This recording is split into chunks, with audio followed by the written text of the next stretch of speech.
ಚಿನ್ನಾರಿ ಮುತ್ತ ಬಾಲ್ಯದ ವಿಜಯ ರಾಘವೇಂದ್ರನ ನಾವೆಲ್ಲರೂ ಸ್ಕ್ರೀನ್ನಲ್ಲಿ ನೋಡಿದ್ದೀವಿ. ಚಿನ್ನಾರಿ ಮುತ್ತನ ಚಾಲೆಂಜ್ ಏನಿತ್ತು, ಹೆಂಗೆದ್ದ, ಹಾಗೆಲ್ಲ ನೋಡಿದ್ದೀವಿ. ಬಟ್ ಬೇಸಿಕಲಿ ವಿಜಯ ರಾಘವೇಂದ್ರ ಬಾಲ್ಯ ಹೇಗಿತ್ತು? ತುಂಬ ಸಾಧಾರಣವಾಗಿತ್ತಮ್ಮ, ತುಂಬ ಸಾಧಾರಣ, ಅತಿ ಸಾಧಾರಣ. ಅಂದರೆ ಚಿನ್ನಾರಿ ಮುತ್ತ ಶೂಟಿಂಗ್ ಮಾಡಿದಾಗ ಮಾತ್ರ ಸ್ಕೂಲಿಗೆ ರಜೆ ಹಾಕಿದ್ವಿ ನಾವು ಖುಷಿ ಬಿಟ್ಟರೆ, ಬೇರೆ ಇನ್ನೆಲ್ಲ ಶೂಟಿಂಗ್ ಮುಗಿಸ್ಕೊಂಡು ಬಂದ ಮೇಲೆ ಮತ್ತೆ ಸ್ಕೂಲ್ಗೆ ಹೋಗಬೇಕು, ಮಿಸ್ ಮಾಡಿದ ನೋಟ್ಸ್ ಬರೀಬೇಕು, ಕಂಪ್ಲೀಟ್ ಮಾಡ್ಕೋಬೇಕು. ಸ್ಕೂಲಲ್ಲಿ ನಮ್ಮನ್ನ ಟ್ರೀಟ್ ಮಾಡ್ತಾ ಇದ್ದಿದ್ದು ಬಾಕಿ ಮಕ್ಕಳ ಥರನೇ, ನಿನಗೇನು ವಿಶೇಷತೆ ಇಲ್ಲ, ನೀನು ಮತ್ತೆ ಓದಬೇಕು ಅನ್ನೋ ಥರದ್ದು. ಆಮೇಲೆ ನನ್ನ ಕಸಿನ್ಸ್ ಜೊತೆ ಇದ್ದಿದ್ದು, ನಮ್ಮ ತಂದೆ ತಾಯಿ ಜೊತೆ ಊರುಗಳಿಗೆ ಹೋಗ್ತಾ ಇದ್ದಿದ್ದು, ಹಬ್ಬ ಹರಿದಿನ ಇವೆಲ್ಲ ಆಗ್ತಾ ಇದ್ದಿದ್ದು. ತುಂಬಾ ಸಾಧಾರಣ ಮನೆ. ಯಾವುದು ಬಾಲ್ಯದಲ್ಲಿ ಫೇವ್ರೆಟ್ ಪ್ಲೇಸು? ನಾವು ಹೆಚ್ಚು ನಮ್ಮ ಗಾಜನೂರಿಗೆ ಹೋಗ್ತಾ ಇದ್ವಿ. ಅಪ್ಪು ಅವ್ರ ಜೊತೆ ನಮ್ಮನ್ನ ಕರ್ಕೊಂಡು ಹೋಗ್ಬಿಡ್ತಾ ಇದ್ರು. ಗಾಜನೂರಿಗೆ ಹೋಗ್ತಾ ಇದ್ವಿ, ನಮ್ಮೂರು ಸಾಲಿಗ್ರಾಮಕ್ಕೆ ಹೋಗ್ತಾ ಇದ್ವಿ. ಆಮೇಲೆ ನಮಗೆ ಇವಾಗ ಮಕ್ಕಳಿಗೆ ವೆಕೇಷನ್ನು ಅದು ಇದು ಅಂದರೆ ಈ ಗೋವಾ ಮತ್ತೊಂದು ಆಗುತ್ತೆ. ನಮಗೆಲ್ಲ ವೆಕೇಷನ್ ಅಂದರೆ ಏನು? ಕುಕ್ಕೆ ಸುಬ್ರಹ್ಮಣ್ಯ, ಧರ್ಮಸ್ಥಳ, ತಿರುಪತಿ, ಚಾಮುಂಡೇಶ್ವರಿ ಬೆಟ್ಟ, ಈ ಥರ ನಮ್ಮ ವೆಕೇಷನ್. ಸೊ ಅದನ್ನು ನೋಡ್ಕೊಂಡು ಬಂದಿದ್ದು. ಆ್ಯಂಡ್ ಅದೇ ತುಂಬ ಖುಷಿಯಿಂದ ತುಂಬಿಕೊಂಡಿದ್ದು. ಶಬರಿಮಲೆಗೆ ಹೋಗ್ತಾ ಇದ್ವಿ ವರ್ಷ ಶಬರಿಮಲೆ. ದೊಡ್ಡ ಮಾಮ ಅವ್ರ ಜೊತೆ, ರಾಜ್ಕುಮಾರ್ ಮಾಮ ಅವ್ರ ಜೊತೆ ಹೋಗಿ ಒಂದು 40-45 ಜನ ಒಂದೇ ಬಸ್ಸಲ್ಲಿ ಹೋಗೋದು ಬರೋದು. ಆ ಎಲ್ಲ ಜೀವನದ ಖುಷಿಗಳನ್ನು ಬಹಳ ಹತ್ತಿರದಿಂದ ನೋಡುವಂಥ ಅವಕಾಶ ನಮಗೆ ನಡೀತಿದ್ರ. ಪಂಪಾದಾರ್ಯ, ದೊಡ್ಡ ಪಾದ ಅಲ್ಲ, ದೊಡ್ಡ ಪಾದ ಆಗ್ತಿರಲಿಲ್ಲ, ದೊಡ್ಡ ಪಾದ ಚಿಕ್ಕ ಇದನ್ನು ಕರ್ಕೊಂಡು ಹೋಗ್ತಾ ಇದ್ರು. ಓಕೆ. ಇದು ಗಾಜನೂರಿಗೆ ಹೋಗ್ತಿದ್ವಿ ಅಂತ ಹೇಳಿದ್ರಿ, ಆಗಿನ ನೆನಪುಗಳನ್ನು ಒಂಚೂರು ಶೇರ್ ಮಾಡ್ಕೊಳ್ಳೋದಾದ್ರೆ? ತುಂಬ ಚೆನ್ನಾಗಿತ್ತು. ಅಪ್ಪು ಅವರು ಕಾಲುವೆ ಕರ್ಕೊಂಡು ಹೋಗ್ಬಿಡ್ತಾಯಿದ್ರು, ನನಗೆ ಸ್ವಿಮ್ಮಿಂಗ್ ಹೇಳ್ಕೊಡ್ತಾಯಿದ್ರು. ನನಗೆ ಅವಾಗ ಸ್ವಿಮ್ಮಿಂಗ್ ಬರ್ತಿರ್ಲಿಲ್ಲ. ಒಂದೊಂದ್ಸಲ ಜಂಪ್ ಮಾಡು ಅಂತ ಹೇಳೋರು, ಜಂಪ್ ಮಾಡೋದನ್ನ ನಾನು ಹಿಡ್ಕೊಳ್ಳೋದು. ಆಮೇಲೆ ಅಡುಗೆಗಳು ಮಾಡ್ಕೊಳ್ಳೋದು, ಎಲ್ಲ ಒಟ್ಟಿಗೆ ತಿನ್ನೋದು. ವಾರಕ್ಕೊಂದ್ಸಲ ಎಲ್ರಿಗೂ ಎಣ್ಣೆ ಹಾಕಿಸಿ ಎಲ್ಲರೂ ಮಕ್ಕಳಿಗೆಲ್ಲ ಸ್ನಾನ ಮಾಡೋದು. ಆಮೇಲೆ ಮನೆ ಎದುರಿಗೆ ಬೇರೆ ದೇವ್ರ ಗುಡಿ ಇತ್ತು, ಅಲ್ಲಿ ಹೋಗಿ ಮರದ ಕೆಳಗೆ ಕೂತ್ಕೊಂಡು ನಾವೇನು ನೇಮ್ ಪ್ಲೇಸ್ ಆ್ಯನಿಮಲ್ ಥಿಂಗ್ಸ್ ಅಂತೇನೋ ಆಡಿಕೊಂಡು ಊರೆಲ್ಲ ಸುತ್ತ ಆಡಿಕೊಂಡು. ಗಾಜನೂರ್ಗೆ ಹೋದರೆ ಆ ಕೆಲಸ, ನಮ್ಮೂರು ಸಾಲಿಗ್ರಾಮಕ್ಕೆ ಹೋದರೆ ಈ ಅಂಗಡಿ ಬೀದಿಗೆ ಹೋಗೋದು, ಅಲ್ಲಿ ಆಲ್ಕೋವಾ ಅಂತ ಸಿಗ್ತಾಯಿತ್ತು. ಹಾಗೆ ನೀವು ಬಗ್ಗೆ ಹೇಳಿದ್ರೆ ಕೇಳ್ಬಿಡ್ತೀನಿ, ಆಮೇಲೆ ಮುಂದೆ ನಿಮ್ಮದು ಚಿತ್ರ ಜೀವನಕ್ಕೆ ಹೋಗೋಣ. ಸಿನಿಮಾ ಮೊದಲ ಸಲ ನಿಮಗೆ ಅರ್ಥ ಆಯ್ತಾ ಇಲ್ವಾ? ನಿಜ ಹೇಳಿ. ಖಂಡಿತ ಅರ್ಥ ಆಯ್ತು. ಖಂಡಿತ ಅರ್ಥ. ಯಾಕಂದ್ರೆ ನಿಜ, ಹಂಗಾರೆ ಬುದ್ಧಿವಂತರು ನಾವಂತೂ. ನಮಗೆ ಫಸ್ಟಿಗೆ ನೋಡಿದಾಗ ಅರ್ಥ ಆಗಿಲ್ಲ, but second time we can understand. Upendra ಅವ್ರ ಸಿನಿಮಾಗಳು ಫಾರ್ ಶೋರ್ ಬುದ್ಧಿವಂತರಿಗೆ ಮಾತ್ರ ಅದು. ಸೊ ನಮಗಂತೂ ಫಸ್ಟಿಗೆ ಅರ್ಥ ಆಗಿಲ್ಲ, we were so Young at that time. ಹಂಗಾಗಿ ಅರ್ಥ ಮಾಡ್ಕೊಳಕ್ಕಾಗಿರಲಿಲ್ಲ. ಬಟ್ ಈಗ ನೋಡಿದ್ರು ಅಥವಾ ಈ ಹಿಂದಿನ ವರ್ಷಗಳಲ್ಲಿ ನೋಡಿದಾಗ ಓಟ ಮಾಸ್ಟರ್ ಪೀಸ್ ಅನ್ಸುತ್ತೆ. ಫ್ಯಾಂಟಾಸ್ಟಿಕ್. ಇವತ್ತಿಗೂ ಕೂಡ ನಮ್ಮ ಅಕ್ಕಪಕ್ಕದ ಇಂಡಸ್ಟ್ರಿಯವರು ಉಪೇಂದ್ರ ಸರ್ನ ಅಷ್ಟು ಎತ್ತರದಲ್ಲಿಟ್ಟು ಮಾಡಿದ್ರೆ, ಇವ್ರನ್ನ ನೋಡಿ ನಾವು ಇನ್ಸ್ಪೈರ್ ಆದ್ವಿ ಅಂತ ಹೇಳಿದ್ರೆ ನಮಗದು ಯಾವುದೇ ರೀತಿಯಲ್ಲಿ ಅತಿಶಯೋಕ್ತಿ ಅಂತ ಅನ್ಸಲ್ಲ. ಅಂತ ಕೆಲಸ ಮಾಡಿದ್ದಾರೆ ನಮ್ಮಲ್ಲಿ ಅಂತ. ಏನಕ್ಕೆ ಅಷ್ಟರಲ್ಲಿ we were expose to other kind of cinemas ಆಗಿದ್ದರಿಂದ ಸಿನಿಮಾ ಬಂದಾಗ that was a beautiful change. It was ಏನು ಹೇಳ್ತಾರೆ, ಒಂಥರ ಕ್ರೇಜಿ ಚೇಂಜ್. ಅದು ಕ್ರೇಜಿ ಚೇಂಜ್ ಆ್ಯಂಡ್ ಸಕ್ಸಸ್ಫುಲ್. ಜನ ಕೂಡ ಅದನ್ನು ಒಪ್ಕೊಂಡ್ರು, ಇವರು ದೊಡ್ಡ ಯಶಸ್ಸನ್ನು ಕೊಟ್ಟರು. ಅದು ಕೂಡ ಅಷ್ಟೇ ಸಿನಿಮಾ ಮೇಕಿಂಗಿನ ಫಾರ್ಮುಲಾನೇ ಚೇಂಜ್ ಮಾಡಿದಂಥ ಸಿನಿಮಾ ಅದು. ಡೆಫಿನೆಟ್ಲಿ. ಕಾಲೇಜ್ ಡೇಸಲ್ಲಿ ಇದ್ದಾಗ ಮೈಂಡಲ್ಲಿ ಏನು ಓಡ್ತಾ ಇತ್ತು? ಅಂದರೆ ನೆಕ್ಸ್ಟು ಮೂವಿಗೆ ಹೋಗೋದು ಅಂತನಾ ಅಥವಾ ನಿಮ್ಗೆ ಏನಾದ್ರು ಆಗಬೇಕು ಅಂತಿತ್ತ? ಡೆಫಿನೆಟ್ಲಿ ಸಿನಿಮಾ ಇಂಡಸ್ಟ್ರಿ ಕಡೆಯಿಂದನೇ ಬಂದಿರೋದ್ರಿಂದ ಡೆಫಿನೆಟ್ಲಿ ಹಂಗಿದ್ದೊಂದು ಶೇಡ್ ಇದ್ದೇ ಇರುತ್ತೆ. ಆದರೆ ನಾರ್ಮಲಿ ತಂದೆ ತಾಯಿ, ಒಬ್ಬ ನಾರ್ಮಲ್ ಕುಟುಂಬದ ತಂದೆ ತಾಯಿ ಮಕ್ಕಳಂತೂ ಮಕ್ಳಿಗೆ ಹೇಳೋದು ಡಾಕ್ಟರ್ ಆಗು, ಇಂಜಿನಿಯರ್ ಆಗು, ಅದಾಗು ಇದಾಗು ಅಂತ. ಬಟ್ ನಿಮಗೆ ನಾಯಕ ನಟ ಆಗಬೇಕು ಅಂತಿತ್ತ ಅಥವಾ ಫ್ಯಾಮಿಲಿನೂ ಅದನ್ನು ಹೇಳ್ತಾ ಇತ್ತ? ಇಲ್ಲ, ಆ್ಯಕ್ಚುಲಿ ಪ್ರಾಮಾಣಿಕವಾಗಿ ಹೇಳಬೇಕು ಅಂತ ಹೇಳಿದ್ರೆ ನಮ್ಮ ತಂದೆ ಹೇಳಿ ಕೇಳಿ ಸ್ಕೂಲ್ ಮೇಸ್ಟ್ರು. ಸೊ ನಾವು ಸಿನಿಮಾ ಇಂಡಸ್ಟ್ರಿಲಿ ಇದ್ದರೂ ಕೂಡ ಚಿಲಸುವ ಮೋಡ, ಚಿನ್ನಾರಿ ಮುತ್ತ, ಪಂಚಾಕ್ಷರಿ ಗವಾಯಿ ಇದೆಲ್ಲ ಏನೇ ಮಾಡಿದ್ರೂ ಕೂಡ ನಮ್ಮ ತಂದೆ ತುಂಬ ಕ್ಲಿಯರ್ ಆಗಿದ್ರು, ನೀನು ಓದಬೇಕು. ನೀನು ಚಿನ್ನಾರಿ ಮುತ್ತ ಮಾಡಿದ್ದಾಗಲಿ, ಕೊಟ್ರೇಶಿ ಕನಸು ಆಗಲಿ, ಇವೆಲ್ಲ ಯಾವುದೋ ಒಂದು ಪುಣ್ಯ, ಯಾವುದೋ ಒಂದು ಅದೃಷ್ಟ ಅವ್ರು ಕರೆದ್ರು, ನಿನ್ನ ಕ್ಯಾರೆಕ್ಟರ್ ಮಾಡಿದೆ, ನಿನ್ನ ಫೋಕಸ್ ಬೇರೆ ಇರಬೇಕು ಅಂಥೇಳಿ ನಮ್ಮ ತಲೆಲ್ಲ ತುಂಬಿಸ್ಬಿಟ್ಟಿದ್ರು. ನಾನು ಫಸ್ಟು ಡಾಕ್ಟ್ರ್ ಮಾಡೋಣ ಅಂತ ಅಂದ್ಕೊಂಡಿದ್ದೆ, ಭಾಳ ಬುದ್ಧಿ ಇದೆ ನನಗೆ ಅಂತ. ಆ್ಯಕ್ಚುಲಿ ಇಲ್ಲ. ಹಾಂ, ನಮ್ಮ ಅಕ್ಕ ಸೈನ್ಸ್ ತೊಗೊಂಡು ಒದ್ದಾಡ್ತಿದ್ದು ನೋಡಿಬಿಟ್ಟು ನಾನು ಅಲ್ಲಿ ಡಿಸೈಡ್ ಮಾಡಿದೆ, ನನಗೆ ಸೈನ್ಸ್ ಬೇಡ, ನಾನು ಮೋಸ್ಟ್ಲಿ ಬಿಸ್ನೆಸ್ ಮಾಡ್ತೀನಿ ಅಂತ ಕಾಮರ್ಸ್ ತೊಗೊಂಡೆ.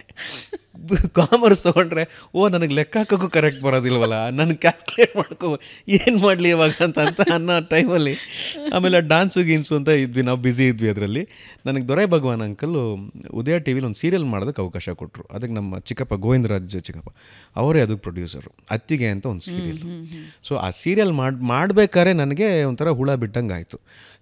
ನಾನು ಬೇರೆ ಏನೋ ಮಾಡ್ತಿದ್ದೀನಲ್ಲ, ನಾನು BCom ಮಾಡ್ತಿದ್ದೀನಿ, ಬಟ್ ಇದೆಲ್ಲ ನನಗೆ ಬೇರೆ ಏನೋ ಬೇಕು ಅಂತ ಅನ್ನಿಸ್ತಾಯಿತ್ತು. I was very passionate about films. ಆವಾಗ ಅದು ನಾನು BCom ಮುಗಿಸ್ಕೊಂಡು ನಂತರ ನನ್ನ ಚೆನ್ನೈಗೆ ಆ್ಯಕ್ಟಿಂಗ್ ಕೋರ್ಸಿಗೆ ಕಳಿಸಿ ನಮ್ಮ ತಂದೆ. ಆವಾಗ ಒಂದು ನನಗೆ ಕರೆಕ್ಟಾಗಿ ಫೋಕಸ್ ಸಿಗೋಕ್ಕೆ ಸ್ಟಾರ್ಟ್ ಆಯಿತು. This is what I will do, ಇದು ನನಗೆ ಮಾಡೋಕ್ಕೆ ಇಷ್ಟ ನನಗೆ. ಅದಕ್ಕೆ ನಮಗೆ ಗೊತ್ತಿಲ್ಲದಂಗೆ ನಮ್ಮ ತಂದೆ ನಮಗೆ ತಯಾರಿಗಳು ಕೊಟ್ಬಿಟ್ಟಿದ್ರು. ಹೈಸ್ಕೂಲಲ್ಲಿದ್ದಾಗ, ಕಾಲೇಜಲ್ಲಿದ್ದಾಗ ಕುಂಗ್ಫು ಕಲಿಸೋದು, ಸಂಗೀತ ಕಲಿಸೋದು, ನಾವು ಕಾಲೇಜಿಗೆ ಬಂದಾಗ ನಾವು ಡಾನ್ಸ್ ಟ್ರೂಪ್ಗಳು ಮಾಡ್ಕೊಂಡಾಗ ಅದನ್ನು ಎನ್ಕರೇಜ್ ಮಾಡೋದು, ಇದೆಲ್ಲ ಎಲ್ಲೋ ಒಂದು ಕಡೆ ಪ್ರಿಪೇರ್ ಆಗಿದ್ವಿ ನಾವು. ಸಿನಿಮಾ ಕೆಲಸ ಮಾಡೋಕ್ಕೆ ಶುರು ಮಾಡಿದ್ಮೇಲೆ ಅದೆಲ್ಲ ಕಂಪ್ಲೀಟ್ ಹೊಸದೇನಲ್ಲ ನಮಗೆ. ಗೊತ್ತಿರೋದನ್ನ ಎಲ್ಲೋ ಒಂದು ಕಡೆ ಎಕ್ಸಿಕ್ಯೂಟ್ ಮಾಡೋವಂಥ ಅವಕಾಶ ಸಿಗ್ತಿದೆ ನಮಗೆ ಅನ್ನೋ ಥರ ಆಗ್ತಿತ್ತು. ಈ ಸೇವಂತಿ ಮೂವಿಯಲ್ಲಿ ನಿಮ್ಮ ಕ್ಯಾರೆಕ್ಟರ್ ಬಗ್ಗೆ ನನಗೆ ಯಾವಾಗಲೂ ಆಶ್ಚರ್ಯ ಅನ್ಸುತ್ತೆ. ಅಂದರೆ ನಿಮ್ಮ ಪ್ರಶ್ನೆ ನನಗೆ ಅರ್ಥ ಆಯಿತು. ಈ ಪಾತ್ರನ ಇಷ್ಟಪಡಬೇಕೋ ಇಷ್ಟಪಡಬಾರ್ದು ಪಾತ್ರನ, ಇವ್ನು ಮಾಡಿದ ಸರಿನೋ ತಪ್ಪೋ, ಇವ್ನು ನಿಜವಾಗ್ಲೂ ಮಾಡ್ತಿರೋದು ಪ್ರೀತಿ ಮಾಡೋನಾದ್ರೆ ಇಂಥ ಕೆಲಸ ಯಾಕೆ ಮಾಡ್ದ ಅಮ್ಮ, ಇದೆಲ್ಲ ಚರ್ಚೆ ಶೂಟಿಂಗ್ ಹೋಗೋಕ್ಕೆ ಮುಂಚೆ ನಾರಾಯಣ್ ಸರ್ ನನ್ನ ಹತ್ರ ಡಿಸ್ಕಸ್ ಮಾಡಿದರು. ಓಕೆ, ತುಂಬ ಸಣ್ಣ ಎಳೆ ಇದೆ ರಾಘು ನಿನ್ನ ಪಾತ್ರಕ್ಕೆ, ಒಂದು ಸ್ವಲ್ಪ ಈ ಕಡೆ ದಾಟಿದ್ರೆ ನೀನು ವಿಲನ್ ಆಗ್ಬಿಡ್ತೀಯ, ಇನ್ನೊಂದು ಸ್ವಲ್ಪ ಈ ಕಡೆ ದಾಟಿದ್ರೆ ನೀನೊಬ್ಬ ಹೇಡಿ ಆಗ್ತೀಯ, ಮಧ್ಯದಲ್ಲಿ ನೀನೊಬ್ಬ ಪ್ರೇಮಿ ಆಗಬೇಕು ನೀನು. ಅದನ್ನು ಸಾಧ್ಯ ಮಾಡೋಕ್ಕಾಗೋದು ಅವರು ಅವತ್ತೇ ಭಾಳ ಕ್ಲಿಯರಾಗಿ ಹೇಳಿದ್ರು, ಎಲ್ರಿಗೂ ನಿನ್ನ ಮೇಲೆ ಒಂದು ಪ್ರೀತಿ ಇದೆ, ಒಬ್ಬ ನಟ ಅನ್ನೋದಕ್ಕಿಂತ ಹೆಚ್ಚಾಗಿ ನೀನೊಬ್ಬ ವಿಜಯ ರಾಘವೇಂದ್ರ ಅಂತ ಎಲ್ರಿಗೂ ಗೊತ್ತಿದೆ, ಅದನ್ನು ಬಳಸ್ಕೊಂಡು ನೀನು ಆ್ಯಕ್ಟ್ ಮಾಡಬೇಕು ಅಂತ. ಸೊ ನನ್ನ ಭಾಳ ಚೆನ್ನಾಗಿ ಗೈಡ್ ಮಾಡಿದ್ದು ಎಸ್ ನಾರಾಯಣ್ ಸರ್. ಇವಾಗಲೂ ಕೂಡ ಸೇವಂತಿ ಆದಮೇಲೆ ಎಲ್ರಿಗೂ ಅದೊಂದು ಸಣ್ಣ ಆಕ್ಷೇಪ ಇದೆ, ನೀವು ಹಂಗೆ ಮಾಡಬಾರ್ದಾಗಿತ್ತು ಸರ್ ಅಂತ. ಆದರೆ ತಕ್ಷಣ ಅವನು ಕೊರಗ್ತಾನಲ್ಲ, ಆ ಕೊರಗದ ನಾನು ಅಯ್ಯೋಯ್ಯೋ ಎಂಥ ಪ್ರೇಮಿಯೂನೋ ಅಂತ ಅನ್ನಿಸ್ಬಿಟ್ಟು. ಸೊ ನಾವಿನ್ನೂ ಅಲ್ಲೇ ತೇಲ್ತಾ ಇದ್ದೀವಿ, ಯಾವ ಡಿಸಿಷನ್ಗೂ ಬಂದಿಲ್ಲ. ಅಂದರೆ ತಪ್ಪು ಅನ್ನೋದು ಗೊತ್ತಿದೆ ಅವನಿಗೆ, ಆದರೆ ಹೆಂಗೆ ಹೇಳೋದು? ಆ ವಯಸ್ಸಲ್ಲಿ ಏನು ಅಂತ ಹೇಳ್ತಾನೆ, ಯಾರನ್ನಂತ ಎದುರಾಕೋತಾನೆ? ಅಪ್ಪನ ಕಂಡ್ರೆ ಭಯ ಇದೆ, ಗೌಡ್ರ ಕಂಡ್ರೆ ಭಯ ಇದೆ, ಈ ಹುಡುಗಿ ಕಂಡ್ರೆ ಭಯ ಇದೆ. ಅಂದರೆ ಆ ಎಲ್ಲ ಭಯನ, ಎಲ್ಲ ಫೀಲಿಂಗ್ಸನ್ನ ಅನುಭವಿಸೋವಂಥ ಜನರೇಷನ್ನು ಇತ್ತು ಅವಾಗ. Everything was detailed. ಆ್ಯಂಡ್ ಎಲ್ಲದಕ್ಕಿಂತ ಮುಖ್ಯವಾಗಿ ಹಾಡುಗಳು, ತುಂಬ ಒಳ್ಳೆಯ ಹಾಡುಗಳು. ಆ್ಯಂಡ್ ನಿಮ್ಮ ಎಲ್ಲ ಸಿನಿಮಾದ ಹಾಡುಗಳು ಇವತ್ತಿಗೂ ಜನ ಗುನುಗ್ತಾ ಇರ್ತಾರೆ ವಿತ್ ಲಿರಿಕ್ಸು. ನಿಜ ಅಲ್ಲ, ಅದೊಂದು ದೊಡ್ಡ ಪುಣ್ಯ ಅದು. ಯಾಕಂದರೆ ಸ್ಟಾರ್ಟಿಂಗ್ ಫ್ರಮ್ ನಿನಗಾಗಿ ಒಳ್ಳೊಳ್ಳೆ ಹಾಡುಗಳು ಸಿಕ್ತು ನನಗೆ. Ninagagi, Prem Khaidi, Romeo Juliet, Heart Beats, Preethisalebeku, Sevanthi, Kallarali Hoovagi, Khushi, Rishi, ಒಳ್ಳೊಳ್ಳೆ ಹಾಡುಗಳು ಸಿಕ್ಕಿದ್ವು ನನಗೆ. ಒಂದು 20 ವರ್ಷದ ಹಿಂದೆಯೇ ಈ ಥರ ಅಂಥ ಸಿನಿಮಾ, ಅಂಥ ಅವಕಾಶ ನನಗೆ ಸಿಕ್ಕಿದ್ದು. ಅದೇ ಯಶಸ್ಸು ನನ್ನನ್ನು ಇವತ್ತಿಗೂ ಕಾಯ್ತಾ ಇರೋದು, ಬೇರೆ ಇನ್ನೇನು ಅಲ್ಲ. ಅದೇ ಯಶಸ್ಸು ಇವತ್ತರೆಗೂ ನನ್ನ ಕಾಯ್ತಾ ಇರೋದು. ಆ ಪಾತ್ರಗಳು ಮಾಡಿದ ಎಫೆಕ್ಟೇ ಇವತ್ತಿನ ನಿರ್ದೇಶಕರಿಗೂ ಕೂಡ. ಈಗ ಇವ್ರಿಗೆ ರಿಪ್ಪನ್ ಸ್ವಾಮಿ ಇವ್ರ ಕೈಲಿ ಮಾಡಿಸ್ತೀನಿ ನಾನು, ಮಾಲ್ಗುಡಿ ಡೇಸ್ ಇವ್ರ ಕೈಲಿ ನಾನು ಆ್ಯಕ್ಟ್ ಮಾಡಿಸ್ತೀನಿ, ಒಂದು ಸೀತಾರಾಮ್ ಬಿನೋಯ್ ಇವ್ರ ಕೈಲಿ ಆ್ಯಕ್ಟ್ ಮಾಡಿಸ್ತೀನಿ ನಾನು ಅನ್ನೋ ವಿಶ್ವಾಸ ಇದೆಯಲ್ಲ. All these credits should go to my directors and producers. Wonderful. ಅಂದರೆ ಒಂದು ಸಿನಿಮಾ ಏನಂದರೆ ಅದು ಡೈರೆಕ್ಟರ್ ಮತ್ತು ಆ್ಯಕ್ಟರ್ಗಳ ಒಂದು ಸಮ್ಮಿಲನದಿಂದ ಅದು ಚೆನ್ನಾಗಿ ವರ್ಕ್ ಆದರೆ ಮಾತ್ರನೇ ಅದು ಸ್ಕ್ರೀನಲ್ಲಿ ಅಷ್ಟು ಅದ್ಭುತವಾಗಿ ಮೂಡಿಬರೋದಕ್ಕೆ ಸಾಧ್ಯ ಆಗುತ್ತೆ. ಕಲ್ಲರಳಿ ಹೂವಾಗಿ ಸ್ಟೋರಿ ಕೇಳಿದಾಗ what was your first reaction? ಏನಿತ್ತು ನಿಮ್ಮ ಮೈಂಡಲ್ಲಿ? ಬೇರೆ ಫ್ಲೇವರ್ನ ಮೂವಿ ಅಂದರೆ, ಯಾಕೆಂದರೆ ನೀವು ಅಲ್ಲಿವರೆಗೂ ಮಾಡ್ಕೊಂಡು ಬಂದಿದ್ದು ಪಕ್ಕಾ ಲವ್ ಬೇಸ್ಡ್ ಮೂವೀಸ್ ಆಗಿದ್ವು, ಲವ್ ಬೇಸ್ಡ್, ಅರ್ಬನೈಸ್ಡ್, ಮಾಡರ್ನ್ ಇವೆಲ್ಲ ಇತ್ತು. ಇದು ಕಂಪ್ಲೀಟ್ ಬೇರೆ ಶತಮಾನಕ್ಕೆ ಕರ್ಕೊಂಡು ಹೋಗುವಂಥ. ಹೌದು, ಬೇರೆಯೇ ಐಡಿಯಾಲಜಿ ಇರುವಂಥ ಸಿನಿಮಾ, ಬೇರೆಯೇ ಕಲ್ಪನೆ ಇರುವಂಥ ಸಿನಿಮಾ ನನಗೆ ತುಂಬ ಇಷ್ಟ ಇರ್ತಿತ್ತು. ನಾವೆಲ್ಲ ಈ ಐತಿಹಾಸಿಕ ಸಿನಿಮಾಗಳು, ಪೌರಾಣಿಕ ಸಿನಿಮಾಗಳನ್ನು ನೋಡಿದಾಗ ಅದನ್ನು ತುಂಬ ಆಸೆ ನಮಗೆ, ಈ ಥರ ಕ್ಯಾರೆಕ್ಟರ್ ಮಾಡಬೇಕು, ಈ ಥರ ಒಂದು ಸಿನಿಮಾ ಮಾಡಬೇಕು, ಕನ್ನಡನ ಇಷ್ಟು ಚೆನ್ನಾಗಿ ಮಾತಾಡಬೇಕು ಅಂತ.